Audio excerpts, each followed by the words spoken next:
ఏంటి చూస్తున్నారు? ఏంటనే కదా ఆల్రెడీ తమ్నైల్లో చూసే ఉంటారు. బీట్రూట్ మోమోస్ హెల్దీగా ఎలా చేసుకోవాలో ఈ వీడియోలో చూసేద్దాం. చూసారా ఎంత బాగుందో, అండ్ టెక్స్చర్ కూడా, కలర్ సూపర్గా ఉంది. అండ్ టేస్ట్ విషయానికి వస్తే అస్సలు డౌటే అక్కర్లేదు. నా డైట్ వీడియోస్ ఫాలో అయిన వాళ్ళకి ఈ మోమోస్ గురించి తెలిసే ఉంటుంది. అండ్ ఫస్ట్ వచ్చేసి ఇలా బీట్రూట్ వేసుకోవాలి. తర్వాత కొంచెం పచ్చిమిర్చి, మీరు కాస్త స్పైసీగా తినాలనుకుంటే కాస్త ఎక్కువే వేసుకోవచ్చు. అండ్ కాస్త అల్లం వెల్లుల్లి రెబ్బలు ఇలా ఒలిచేసి అనమాట. కాస్త పేస్ట్ తీసుకొని ఇలా పెట్టేసుకుందాం. బీట్రూట్ మోమోస్కి ఇప్పుడైతే దో ప్రిపేర్ చేసుకుందాం. ఇక్కడ నేను మైదా యూజ్ చేయట్లేదు, వీట్ ఫ్లోర్ యూజ్ చేస్తున్నా. This is the main ingredient అనమాట. మన చిన్న కప్స్ 2 కప్స్ తీసుకుంటున్నా. మీడియం సైజ్ బౌల్ అయితే 1 కప్ సరిపోతుంది. అంటే నేను 10 మోమోస్కి ప్రిపేర్ చేద్దాం అనుకుంటున్నా.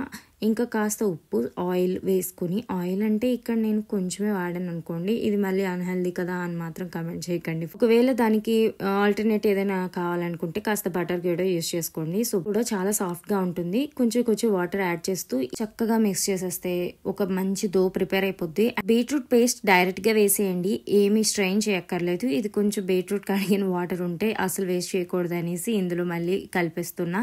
ఈ విధంగా చక్కగా దో అయితే ప్రిపేర్ అయిపోయింది. ఒక 10 minutes అలా పక్కన పెట్టేసేయండి. ఎప్పుడైనా చపాతీ గానీ పూరి గానీ ఏదైనా దోలోనే ఉంటదన్నమాట. మనం ఎంత బాగా ఆ ముద్ద ప్రిపేర్ చేసుకుంటే, ఎంత బాగా దాన్ని కలుపుకుంటామో అంత సాఫ్ట్ గా వస్తాయి. మనం చూసారు కదా, ఈ విధంగా అయితే నేను దో ప్రిపేర్ చేసేసుకున్నా. ఇప్పుడు లోన స్టఫింగ్ కి ఇప్పుడు కొంచెం ఆయిల్ వేసుకొని అందులో సోంపు ఉంటది కదా, అది వేసుకుంటున్నాను. కొంచెం 1/2 టేబుల్ స్పూన్ అనమాట. ఇది కాస్త చిట్పట్లాడుతూ ఉండేటప్పటికి ఫైన్ చాప్డ్ కర్రీ లీవ్స్ కూడా ఇందులో యాడ్ చేసుకుంటున్నాను. మెయిన్గా ఈ రెసిపీ నేను ఎందుకు షేర్ చేసుకుంటున్నానంటే, నేను పర్సనల్గా మోమో లవర్ అనమాట. సో నాకు చాలా ఇష్టం మోమోస్. బట్ మోమోస్ అయితే మైదాతో చేస్తారు కదా, so it's unhealthy. And while on diet maximum maida avoid చేయడమే బెటర్. సో అప్పుడే నాకు ఈ రెసిపీ అయితే అనిపించింది. సో అందుకే షేర్ చేస్తున్నా. అండ్ ఎలా ఉంటుందో అనుకున్నా, బట్ టేస్ట్ మాత్రం చాలా బాగుంది. మీరు కూడా ట్రై చేస్తే నాకు కమెంట్ చేసి చెప్పండి. వచ్చేసి ఇలా ఆనియన్ కాస్త బ్రౌనిష్ కలర్ లో వచ్చేసిన తర్వాత గ్రేట్ చేసిన పన్నీర్ ఇందులో యాడ్ చేస్తున్నా. నెక్స్ట్ ఇదైతే ఒక 3 to 5 minutes షార్ట్ చేసేస్తే మనకి స్టఫింగ్ కి పన్నీర్ కర్రీ అయితే రెడీ అయిపోతుంది. గుర్తుపెట్టుకోండి, ఇది ఎంత బాగా సార్ట్ చేస్తామో అంత బాగుంటుంది మన మోమోస్ టేస్ట్ అయితే. 3 to 4 minutes ఇలా చేసిన తర్వాత కాస్త పెప్పర్, సాల్ట్, ఇంకా కాస్త మీకు స్పైసీగా కావాలంటే చిల్లీ పౌడర్ కూడా యాడ్ చేసుకోవచ్చు. ఇంకో విషయం, ఈ మోమోస్కి అయితే అసలు సాస్ కూడా అవసరం లేదు, ఈజీగా తినేయచ్చు. కాస్త స్పైసీనెస్ యాడ్ చేసాం కాబట్టి అదే చాలా బాగుంటుంది. మీకు ఇంకా స్పైసీగా కావాలనుకుంటే ఇందులో చిల్లీ పౌడర్ కూడా ఇంకా యాడ్ చేసుకోండి. స్పైసీనెస్ అసలు మీరు నార్మల్ మోమోస్కి ఇది ఏ మాత్రం తీసిపోదనమాట. అయితే స్టఫింగ్ రెడీ అయిపోయింది కదా, ఇప్పుడైతే మోమోస్ ప్రిపేర్ చేసుకుందాం. ఇక్కడ 10 minutes మనం పక్కన పెట్టుకున్నాం కదా దోని ప్రిపేర్ చేసుకొని, ఇప్పుడు కాస్త కలుపుకొని అందులో నుంచి కాస్త ముద్దలుగా తీసుకొని ఇలా చిన్న బాల్స్ చేసుకోండి.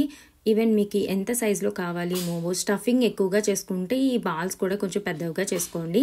చూసారు కదా, బాల్స్ మాత్రం ఎంత బాగున్నాయో, అసలు ఏమాత్రం క్రాక్స్ అంతగా లేవు, చాలా బాగుంది. అండ్ బీట్రూట్ ప్యూరీ ఎంత బాగా చేసుకుంటామో ఈ ముద్ద కూడా అంత సాఫ్ట్ వస్తుంది అనమాట. కాస్త గోధుమ పిండి దీని మీద డస్ట్ చేసి చపాతీ ముద్దల్లా పాముకోవాలి.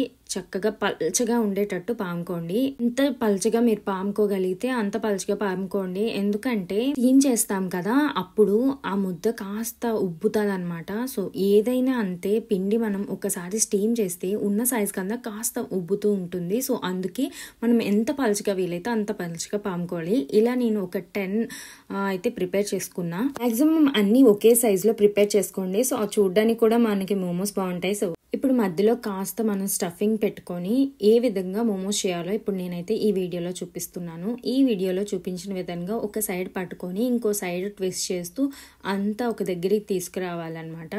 సో చాలా ఈజీ, ప్రాక్టీస్ ఉంటే ఒక 2 to 3 మోమోస్ తర్వాత మీకే అనిపిస్తుంది, అబ్బా ఇంత ఈజీ ఆ మోమోస్ ఇంట్లోనే చేసేసుకుందాం ఇక నుంచి అనిపిస్తుంది అనమాట. సో ఈ విధంగా మనం దగ్గరికి పెట్టుకున్నాం కదా, ఈ మూడుకనైతే పైకి తీసేయండి. అప్పుడు ఇంకా పల్చగా అనిపిస్తుంది మీద, లేకపోతే ఒక ముద్దలా ఉండిపోద్ది. ఇప్పుడు ఒక స్టీమర్ ఉన్నా పర్లేదు, లేదా ఇడ్లీ స్టీమర్ అయినా అందులోనైనా పెట్టేసుకోవచ్చు. సో యాజ్ యువర్ విష్ అనమాట. ఇక్కడ స్టీమర్ ఉంటే ఒక 10 minutesలో మోమోస్ అయితే రెడీ అయిపోయాయి. ఇంతే, ఒక ఫోర్క్ పెట్టి చూస్తే ఏది అంటకపోతే అంతే మన మోమోస్ రెడీ అయిపోయినట్టే, చక్కగా కుక్ అయినట్టు. చూసారా ఎంత బాగున్నాయో, అసలు చూస్తుంటేనే నోరు ఊరిపోతున్నాయి కదా. అంతే, వెంటనే ఇంట్లో ట్రై చేసి నాకు ఎలా ఉందో కమెంట్ చేసేయండి. వీడియోస్ చాలా మంది చూస్తున్నారు అండ్ ఒక 100 people చూస్తే అందులో 20 people సబ్స్క్రైబ్ చేసుకుంటున్నారు. సో ముందైతే ప్లీజ్ సబ్స్క్రైబ్ చేయండి. మన ఛానల్ని ఫస్ట్గా విజిట్ చేస్తే చాలా వీడియోస్ ఉన్నాయి మన ఛానల్లో, ఒకసారి విజిట్ చేయండి. అండ్ డైట్ ప్లాన్ వీడియోస్ అయితే వీడియోస్ కింద పోస్ట్ చేస్తున్నాను. అండ్ ప్రతి ఒక్క మీల్ ప్లేట్ మాక్సిమం షేర్ చేసుకోవడానికే చూస్తున్నాను అనమాట. So it's challenging for me. కాసేపు ఒక 5 minutes పక్కన పెట్టేసి అండ్ మోమోస్ తెరిచి చూస్తే మాటలు లేవు ఇంకా.